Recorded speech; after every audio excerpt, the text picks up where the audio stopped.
Hegel के philosophy of history का concept क्या है। नमस्कार, मेरा नाम है आकांक्षा। टॉकिंग पॉलिटी की वीडियो सीरीज में आपका स्वागत है। दोस्तों, हम हेगल के पॉलिटिकल थॉट को कवर करने की कोशिश कर रहे हैं, जिसका ये 4th पार्ट है, जिसमें हम उनके फिलॉसफी ऑफ हिस्ट्री के कॉन्सेप्ट को समझेंगे। वीडियो शुरू करने से पहले एक रिक्वेस्ट करना चाहती हूँ कि अगर आपने इसके पहले के तीनों पार्ट्स नहीं देखे हैं तो पहले वो तीनों देख लीजिए, तभी आपको ये पार्ट अच्छी तरीके से समझ में आएगा। हेगल वीडियो सीरीज के प्लेलिस्ट को बनाने में बहुत मेहनत की है मैंने, तो अगर आप पूरा निचोड़ चाहते हैं और क्रिस्टल क्लियर करना चाहते हैं अपना कॉन्सेप्ट, तो हर एक पार्ट को जाकर देखिए। फर्स्ट पार्ट से शुरू करिए और एक एक करके सभी पार्ट्स को समझिए। हेगल वीडियो सीरीज के प्लेलिस्ट का लिंक डिस्क्रिप्शन बॉक्स में अवेलेबल है, आप वहां से जाकर देख सकते हैं, या फिर आप डायरेक्ट चैनल के प्लेलिस्ट से जाकर के भी देख सकते हैं। शुरू करने से पहले मैं ये उम्मीद करती हूँ कि आपने पहले के सारे पार्ट्स को अच्छी तरीके से देख लिया है। तो आइए शुरू करते हैं और हेगल के फिलॉसफी ऑफ हिस्ट्री के कॉन्सेप्ट को समझते हैं। सबसे पहले ये समझो कि फिलॉसफी ऑफ हिस्ट्री क्या है। एक तो आप हिस्ट्री सब्जेक्ट पढ़ते हैं, जिसमें आप फैक्ट्स, डेटा, इवेंट्स को समझने की कोशिश करते हैं, लेकिन हेगल आपको हिस्ट्री की फिलॉसफी समझाने की कोशिश कर रहे हैं कि आखिर ये हिस्ट्री है क्या, हिस्ट्री बनती कैसे है, फॉर्म कैसे होती है। तो हेगल कहते हैं कि human history is the journey of spirit towards it's freedom और लिबरेशन। जो स्पिरिट है या जो आइडिया है वो फ्री होना चाहता है, अपने एब्सोल्यूट वर्जन में पहुंचना चाहता है, और इसके लिए जो वो जर्नी तय करता है उसी से हिस्ट्री फॉर्म होती है।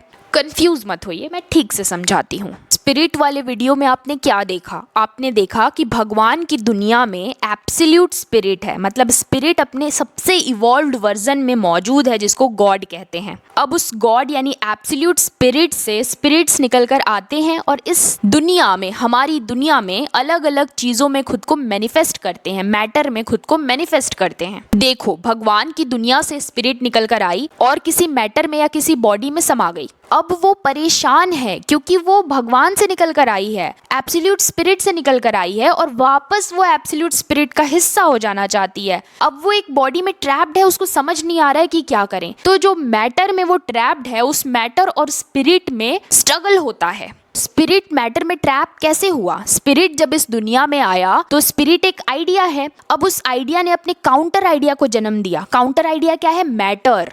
अब इस आइडिया और काउंटर आइडिया के बीच में स्ट्रगल हुआ, यानी स्पिरिट और मैटर के बीच में स्ट्रगल हुआ, और इन दोनों का जो अनट्रू एलिमेंट है वो खत्म हो गया, और जो ट्रू एलिमेंट है वो एक साथ आके इवॉल्व हो गया, और स्पिरिट जो है वो अपने इवॉल्व्ड वर्जन में पहुंच गया। तो ये जो आइडिया और काउंटर आइडिया का यूज करके जो इवोल्यूशन हो रहा है स्पिरिट का, इसी को तो डायलेक्टिकल मेथड कह रहे हैं। डायलेक्टिकल मेथड का यूज करके स्पिरिट इवॉल्व हो रहा है। फिर जब वो इवॉल्व करके एक स्टेज ऊपर जाएगा तो फिर वो अपने काउंटर आइडिया को जन्म देगा, फिर उन दोनों के बीच में क्लैश होगा, स्ट्रगल होगा, और फिर उन दोनों के बीच का अनट्रू एलिमेंट खत्म होगा और ट्रू एलिमेंट मिल करके एक स्टेज और ऊपर चला जाएगा और स्पिरिट थोड़ा और इवॉल्व हो जाएगा, और ये प्रोसेस चलता रहेगा जब तक कि वो स्पिरिट अपने एब्सोल्यूट वर्जन में पहुंच जाए, यानी जहां से वो निकलकर आया है, गॉड्स वर्ल्ड, जहां वो एब्सोल्यूट स्पिरिट का हिस्सा था, उसी के जितना इवॉल्व होकर एक एब्सोल्यूट स्पिरिट का फॉर्म ना ले ले, तब तक ये स्पिरिट इवॉल्व होता रहेगा। तो एवोल्यूशन में जो ये जर्नी तय कर रही है स्पिरिट या आइडिया, यही तो हिस्ट्री फॉर्म करती है। तो ये जो पूरा यूनिवर्स है, ये जो पूरी दुनिया है, वो इसी एवोल्यूशन के प्रोसेस का तो रिजल्ट है। Human history is the journey of spirit towards it's freedom, यानी स्पिरिट जो है डायलेक्टिकल मेथड का यूज करके इवॉल्व करती जा रही है अपने एब्सोल्यूट वर्जन तक पहुंचने के लिए, और एवोल्यूशन के इस प्रोसेस में जो जर्नी तय कर रही है स्पिरिट, वो जर्नी ही तो हिस्ट्री फॉर्म कर रही है। उस जर्नी का ही तो रिजल्ट है ये पूरा यूनिवर्स। अब इस एवोल्यूशनरी प्रोसेस में जो आइडिया यानी कि जो स्पिरिट है वो बहुत सारे स्टेजेस से होकर गुजरता है, और हर एक जो सक्सेसिव स्टेज है वो पिछले स्टेज का इम्प्रूव्ड वर्जन है, क्योंकि जो ये आइडिया है या फिर जो ये स्पिरिट है वो हर स्टेज के साथ इवॉल्व करते जा रहा है। तो सबसे पहले क्या बना? Inorganic world. कैसे बना? जब स्पिरिट भगवान की दुनिया से निकलकर, मतलब अपने एब्सोल्यूट फॉर्म से निकलकर इस धरती पर आई, तो उस आइडिया या स्पिरिट ने अपने काउंटर आइडिया को जन्म दिया। अब स्पिरिट तो जिंदा है ना, उसमें भगवान का एलिमेंट है, तो उसका काउंटर आइडिया क्या होगा, उसका ऑपोजिट क्या होगा? कुछ ऐसी चीज जो डेड हो, यानी कि पत्थर, पहाड़, धरती, ये मैटर दुनिया में। तो स्पिरिट जब उस दुनिया से इस दुनिया में आई तो उस स्पिरिट यानी आइडिया ने अपने काउंटर आइडिया को जन्म दिया, यानी इनऑर्गेनिक वर्ल्ड को जन्म दिया। तो सबसे पहले क्या बना? फिजिकल वर्ल्ड या इनऑर्गेनिक वर्ल्ड, मैटर। तो मैटर क्या है? Manifestation of spirit in its crude form. अब उस आइडिया यानी कि स्पिरिट और उसके काउंटर आइडिया यानी मैटर के बीच में स्ट्रगल होता है और जो अनट्रू एलिमेंट है वो खत्म हो जाता है। ट्रू एलिमेंट्स दोनों के एक साथ आते हैं और स्पिरिट अपने इवॉल्व्ड वर्जन में पहुंच जाता है, सेकेंड स्टेज पे पहुंच जाता है। और सेकेंड स्टेज में क्या बनता है? ऑर्गेनिक वर्ल्ड, यानी कि एनिमल्स, प्लांट्स। ये जो स्टेज है वो पिछले स्टेज का इवॉल्व्ड वर्जन है। और एवोल्यूशन के इसी प्रोसेस को फॉलो करते हुए स्पिरिट या आइडिया अपने थर्ड स्टेज पे पहुंचता है और ह्यूमन बीइंग्स बनते हैं। अब ह्यूमन बीइंग्स वाले स्टेज पे आके स्पिरिट और इवॉल्व हो चुका होता है, इसीलिए ह्यूमंस के अंदर रैशनैलिटी होती है जो कि पिछले स्टेज में एनिमल्स और प्लांट्स के अंदर नहीं होती है। फिर से एवोल्यूशन होता है और स्पिरिट फोर्थ स्टेज में आती है और फैमिली का फॉर्मेशन होता है। पिछले स्टेज में स्पिरिट रैशनल तो था लेकिन वहां पे कोई म्यूचुअल कोऑपरेशन नहीं था जिसकी जरूरत महसूस हुई। फिर से स्पिरिट इवॉल्व हुआ और फैमिली फॉर्म हुआ।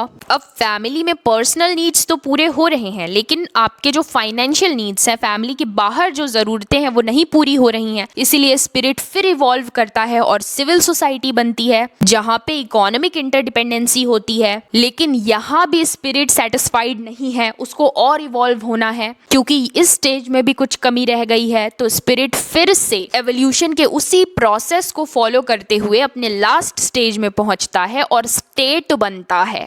और हेगल का ये मानना है कि स्पिरिट जो उस दुनिया से, भगवान की दुनिया से निकलकर इस दुनिया में आई, वो इवॉल्व होती जाती है और जब वो स्टेट का फॉर्म ले लेती है तो वो अपने सबसे ज्यादा इवॉल्व्ड वर्जन में पहुंच चुकी है, यानी कि वो उस एब्सोल्यूट स्पिरिट या गॉड की तरह हो चुकी है जहां से वो निकल कर आई है। इसीलिए हेगल कहते हैं कि state is the March of God on earth. मतलब भगवान अपनी दुनिया से निकलकर इस धरती पर आए तो उन्होंने स्टेट का फॉर्म ले लिया। स्टेट गॉड के जितना एब्सोल्यूट है, कंप्लीट है। तो स्पिरिट जो बेचैन थी, मैटर में फंसी हुई थी कि नहीं मुझे बाहर निकलना है, मैं जहां से आई हूं मुझे उसी फॉर्म में समा जाना है, वो जब इवॉल्व करते करते स्टेट का फॉर्म ले लेती है तो वो शांत हो जाती है क्योंकि अब वो अपने एब्सोल्यूट वर्जन में पहुंच चुकी है। और हेगल ये भी कहते हैं कि एवोल्यूशन के इस प्रोसेस में जो पिछले स्टेजेस पे जो चीजें हैं वो खत्म नहीं होती हैं। ऐसा नहीं है कि इनऑर्गेनिक वर्ल्ड खत्म हो जाएगा क्योंकि वो एवोल्यूशन का पहला स्टेज है। ऑर्गेनिक वर्ल्ड खत्म हो जाएगा, ह्यूमंस खत्म हो जाएंगे, फैमिली और सिविल सोसाइटी खत्म हो जाएगी, नहीं, ये सब रहेंगे। लेकिन स्पिरिट का जो सबसे इवॉल्व्ड वर्जन है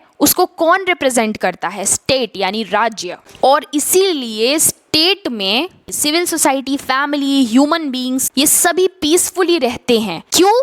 क्योंकि वो अपने एब्सोल्यूट वर्जन के अंदर ही तो रह रहे हैं। गॉड्स वर्ल्ड में यानी भगवान की दुनिया में जब स्पिरिट थी तो वो अपने एब्सोल्यूट वर्जन में समाहित थी, इसीलिए वो शांत थी, सेटिस्फाइड थी। इस दुनिया में जब वो आई तो वो बेचैन हो गई क्योंकि वो अपने एब्सोल्यूट वर्जन तक पहुंचना चाहती थी। इसीलिए डायलेक्टिकल मेथड का यूज करके वो इवॉल्व करती गई और इसी एवोल्यूशन के कारण अलग अलग स्टेजेस बने जिसको हम हिस्ट्री कहते हैं। इस एवोल्यूशन के प्रोसेस का ही तो नतीजा है ह्यूमन हिस्ट्री, ये वर्ल्ड, ये पूरी दुनिया। तो हेगल कहते हैं कि इसीलिए स्टेट बहुत इंपॉर्टेंट है क्योंकि स्टेट ही इस धरती पर स्पिरिट का सबसे इवॉल्व्ड वर्जन है, एब्सोल्यूट स्पिरिट है, गॉड के जैसा है। तो उसके अंदर हम सभी अगर रहें, उसके कंट्रोल में रहें तो हम पीसफुली रह सकते हैं। इसीलिए मैं कह रही हूँ कि शुरू से देखो, अगर आप शुरू से देखोगे ना तो आप कनेक्ट कर पाओगे कि कैसे आपने हेगल के फर्स्ट पार्ट में जब उनकी बायोग्राफी पढ़ी थी तो आपने देखा था कि हेगल जिस वक्त लिख रहे हैं उस वक्त जर्मनी 300 से भी ज्यादा छोटे छोटे टुकड़ों में बटा हुआ है और हेगल परेशान थे। कोई भी थिंकर अपनी फिलॉसफी जब देता है ना तो उसके पीछे कोई कारण होता है। हेगल की फिलॉसफी के पीछे क्या कारण था? हेगल परेशान थे कि भाई मेरी जर्मनी इतने सारे टुकड़ों में बटी हुई है। वो भी चाहते थे कि फ्रांस और ब्रिटेन की तरह उनकी कंट्री जर्मनी का भी यूनिफिकेशन हो जाए, ये सारे टुकड़े एक साथ मिल जाएं और जर्मनी एक कंप्लीट स्टेट बन जाए। इसीलिए अपनी फिलॉसफी में वो स्टेट को इतना इम्पोर्टेंट बता रहे हैं। वो कह रहे हैं कि state is the March of God on earth. राज्य धरती पर ईश्वर का प्रतीक है। जो स्पिरिट उस दुनिया से निकल के इस दुनिया में आई है वो इवॉल्व करते करते सबसे ज्यादा इवॉल्व्ड स्टेज तक पहुंचती है तो स्टेट का फॉर्म ले लेती है, और स्टेट के अंदर ही हम सभी पीसफुली रह सकते हैं।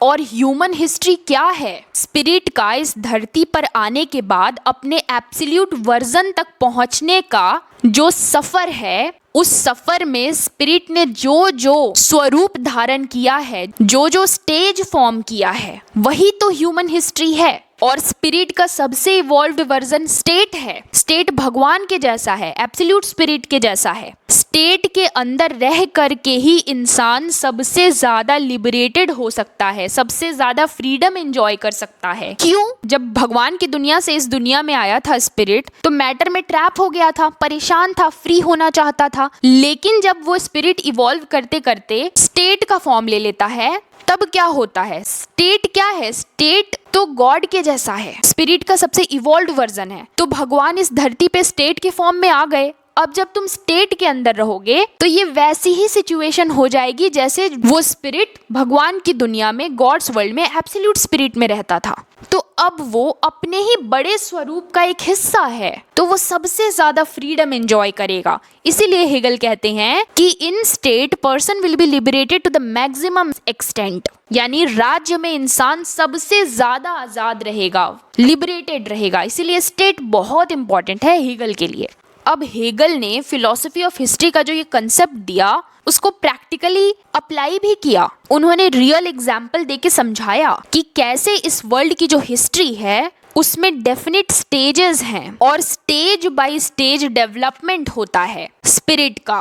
वो कहते हैं कि चाइना जैसे जो देश हैं जिनको वो ओरिएंटल वर्ल्ड में काउंट करते हैं, वहाँ स्लेवरी है, कोई भी आज़ाद नहीं है। फ्रीडम किसको है? सिर्फ मोनार्क को फ्रीडम मिली हुई है। तो चाइना जैसे जो देश हैं वो आइडिया या स्पिरिट के इनिशियल स्टेज को रिप्रेजेंट करते हैं। फिर उसका इवॉल्व्ड वर्जन क्या है? ग्रीक और रोमन सिविलाइजेशंस। अब यहाँ भी स्लेवरी है, लेकिन फिर भी सिटीजन्स जो हैं वो फ्रीडम एंजॉय करते हैं। तो ग्रीक और रोमन सिविलाइजेशन का जो आइडिया या स्पिरिट है वो ओरिएंटल वर्ल्ड के आइडिया या स्पिरिट के इवॉल्व्ड वर्जन को रिप्रेजेंट करता है। अब ग्रीक और रोमन सिविलाइजेशंस के स्पिरिट या आइडिया का भी इवॉल्व्ड वर्जन है यूरोपियन कंट्रीज, पर्टिकुलरली जर्मनी की बात कर रहे हैं हेगल कि इस दुनिया में जो जर्मनी है, जो जर्मन स्टेट है, यहाँ सभी के पास लिबर्टी है और हर एक इंडिविजुअल के वर्थ को रिकॉग्नाइज किया जाता है। हेगल का ये मानना है कि जर्मन स्टेट जो है वो आइडिया या स्पिरिट का इस धरती पे फाइनल डेस्टिनेशन है, यानी कि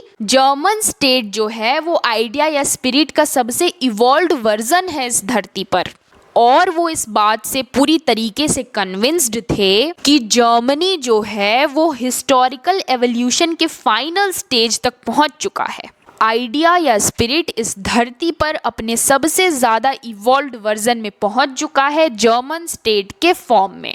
तो ये था हेगल के फिलॉसफी ऑफ हिस्ट्री का पूरा कंसेप्ट। आपने क्या सीखा? हेगल क्या बता रहे हैं? वो हिस्ट्री की फिलॉसफी समझाने की कोशिश कर रहे हैं कि इतिहास का दर्शन क्या है, हिस्ट्री है क्या एक्चुअल में। तो क्या है हिस्ट्री? स्पिरिट यानी आइडिया का एवोल्यूशन होते होते अपने फाइनल स्टेज में, अपने एब्सोल्यूट स्टेज में पहुंचने तक के बीच का जो सफर है वो ही हिस्ट्री का फॉर्मेशन करता है। सिंपल भाषा में कहूँ तो भगवान की दुनिया से भगवान का एक अंश निकलकर इस धरती पर आता है और वो इवॉल्व होते होते अलग अलग स्टेजेस से गुजर कर उसी भगवान का स्वरूप ले लेता है। अब इस एवोल्यूशन के प्रोसेस में जो वो रास्ता तय करता है, जो डिफरेंट स्टेजेस फॉर्म करता है, वो ही ह्यूमन हिस्ट्री है, वो ही इस वर्ल्ड की हिस्ट्री है। Human history is the journey of spirit towards it's freedom. Spirit का इस दुनिया में मैनिफेस्ट होने से लेकर अपने एब्सोल्यूट वर्जन तक पहुंचने के बीच में जो सफर है वो ही ह्यूमन हिस्ट्री को फॉर्म करती है। आई होप कि आपको हेगल के फिलॉसफी ऑफ हिस्ट्री का कॉन्सेप्ट समझ में आ गया होगा। जो भी डाउट्स हैं कमेंट सेक्शन में लिखकर बताइए और अपने दोस्तों के साथ इस वीडियो को जरूर शेयर करिए। वीडियो को लाइक कर दीजिए अगर आपको वर्थ इट लगता है तो। नेक्स्ट पार्ट में हम हेगल के स्टेट के कॉन्सेप्ट को समझेंगे। मिलते हैं नेक्स्ट वीडियो में, तब तक के लिए गुड बाय, गुड लक।